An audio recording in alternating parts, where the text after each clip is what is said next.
You think she deserved to die? She deserved it. I'm not saying she had it coming, and I'm not saying she deserved it. I'm saying she reaped what she sowed. Before we jump in, tell me where you're tuning in from. And remember to like and subscribe. Your support helps the channel grow and keeps these stories coming. Now, here's what you need to know going in, because this interview escalates fast. In this video, a British journalist methodically corners Donald Trump's spiritual advisor in what becomes a brutal, slow-motion exposure of hypocrisy. Not through shouting, not through cheap gotcha tactics, but through calm, precise questioning that forces uncomfortable answers into the open. You're about to watch a man who presents himself as a moral authority move, step by step, from defending the idea of invading an ally to rationalizing the killing of an innocent mother. And the most unsettling part isn't the conclusion he reaches. It's how confidently he gets there. It's a genuinely staggering exchange. Not because it's dramatic, but because it shows how easily moral certainty can collapse when politics demands obedience instead of compassion. So let's watch it together. Pay close attention to how the questions are framed, how the answers shift, and where empathy quietly disappears. I'll give you my full breakdown. My 2 cents at the end. But there are also many in Europe right now who feel afraid of the United States for the first time in our lives. They feel afraid of your president because he is threatening quite openly, and including, indeed, if reports are to be believed, asking American generals to draw up plans to invade what is effectively European sovereign territory in Greenland. Should we be afraid of you?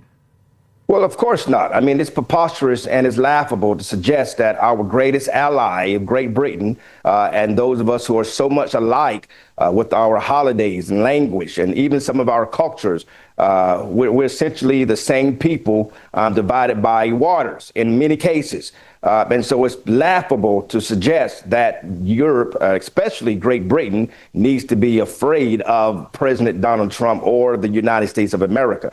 You fail to remember that it was President Reagan who declared, tear down those walls. Absolutely. But President Reagan wouldn't have threatened to invade Greenland, would he, Pastor Burns? Well, I mean, you got to understand there was a purpose and a reason why those type of languages and conversations are coming up concerning Greenland. You got to understand our adversaries, Russia and China, who are strategically positioning themselves in the Arctic area.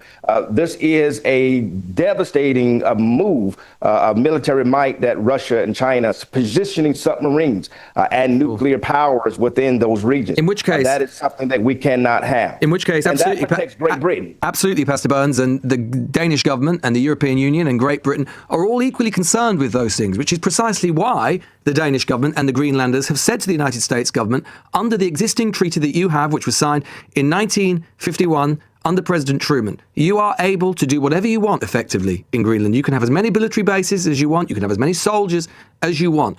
And yet President Trump is suggesting that he will take Greenland the hard way or the easy way. So that is why people currently right now in Greenland and in Denmark and in the rest of Europe are scared of you. And whether we have the same holidays or not, as you put it, that's understandable, isn't it?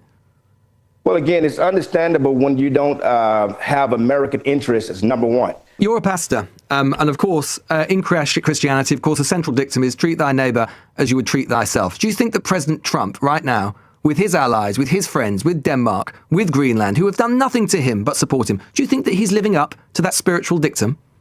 Again, I think that you are mixing words. The reality of it is President Trump's number one goal is to protect American interests. No, sir, that's a fool. That is not true. I know the man, and the man is a giver. And unfortunately, you people like you who've never met him, and you only know him through the lenses of some news clip or some bite by some liberal media outlet that is spreading it around the world. With respect, Pastor Burns. With respect, Pastor Burns. Let me finish, please. Let me finish, please. Let me finish. The people like you who take these small sound bites and don't know the man, don't know the man as a father, don't know the man as a wonderful, wonderful husband to his wife, not understanding the wonderful grandfather to his grandchildren and his love for American people. That includes black people, Muslims, Jews, Christians, Hindus, all over the world.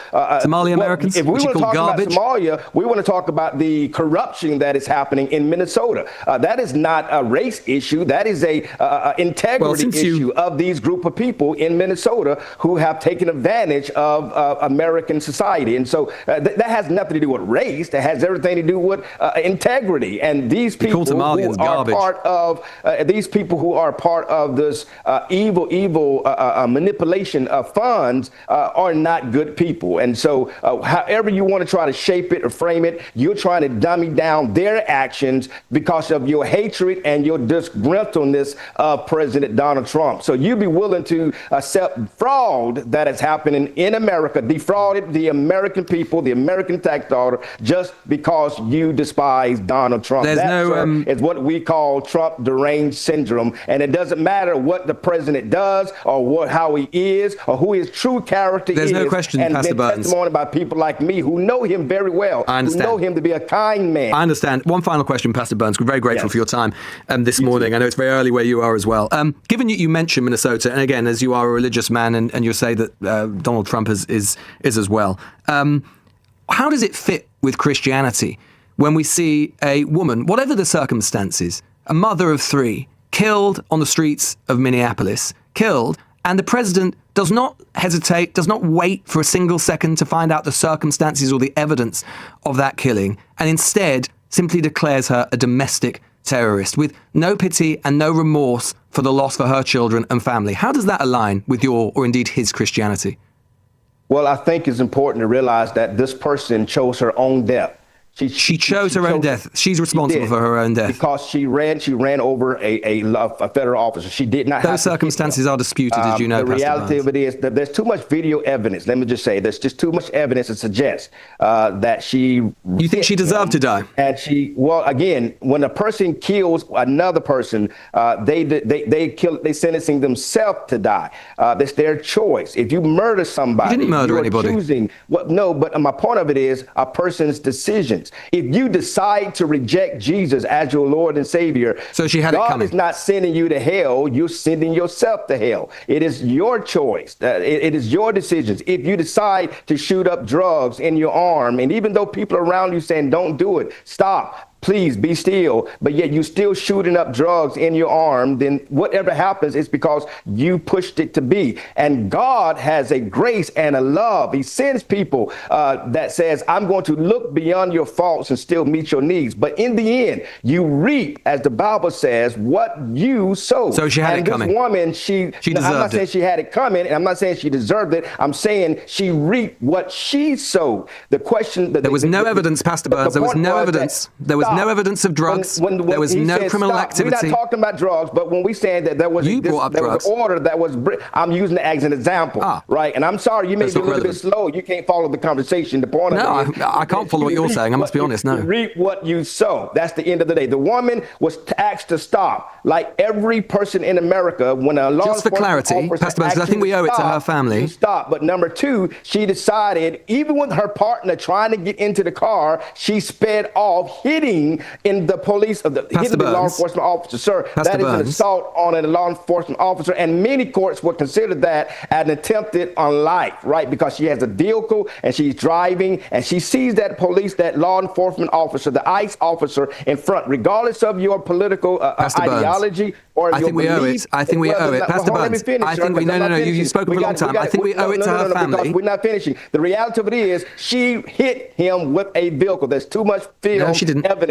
And because of your Trump deranged syndrome, you're going to ignore the physical evidence. There's so many different videos from people's cell phones that shows the officer being hit by a vehicle. Sir, Pastor Burns, you brought up, no, I think we owe it to her family. I mentioned, started this by saying how it aligned with your religion. And you've brought in various non sequiturs, various things that do not align with her. So I think we owe it to her family to make one thing very clear. There was no evidence of drugs or criminal activity. Reports and her family assert she was an American citizen with no criminal record. No weapons or drugs were found in her car. Indeed, inside her car, you know the only thing that agents found? Stuffed animals. That is someone your president described as a domestic terrorist, a mother of three who was killed by one of his ICE agents. And you, as a man of the cloth, show no remorse about that or no regret about that whatsoever? It's absolutely sad that her life is lost. Nobody. President doesn't sound very sad. No. Listen, you're confusing.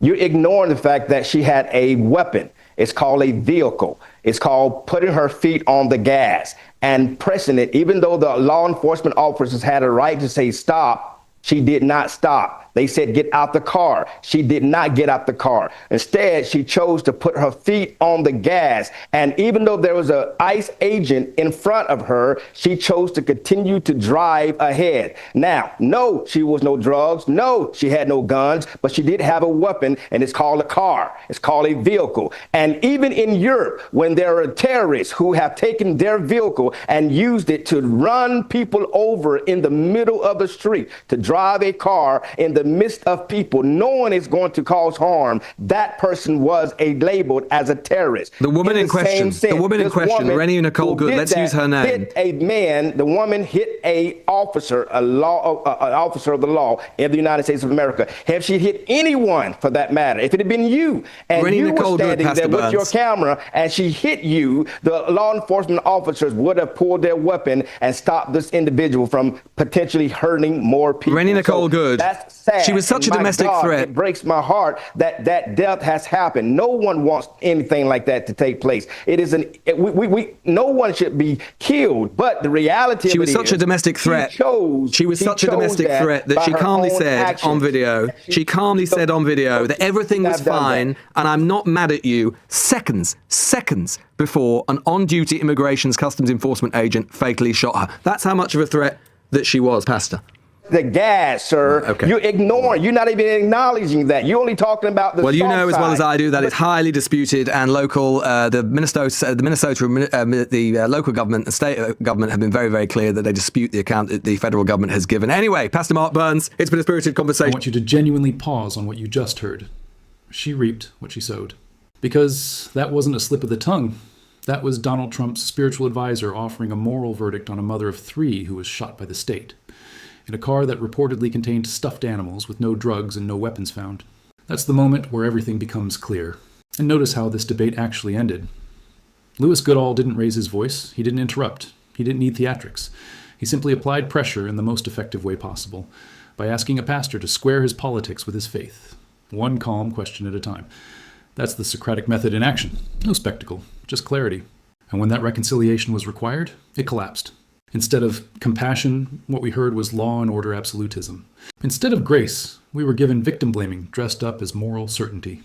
Instead of empathy for a grieving family, we got cold rationalizations about choices and consequences. This is why moments like this matter, because they expose something deeper than one interview. They reveal why the so-called religious right is so often neither religious nor right. What you're watching isn't faith-guiding politics. It's politics using faith as cover. A political movement wearing a religious mask. They're genuinely disturbing.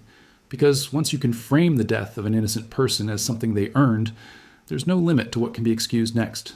So I'll put the question back to you. Is this the compassion the Republican Party runs on? Is this the moral framework voters are being asked to trust? Let me know what you think in the comments. And if you found this breakdown useful, make sure you hit that like button for more. Thanks for watching.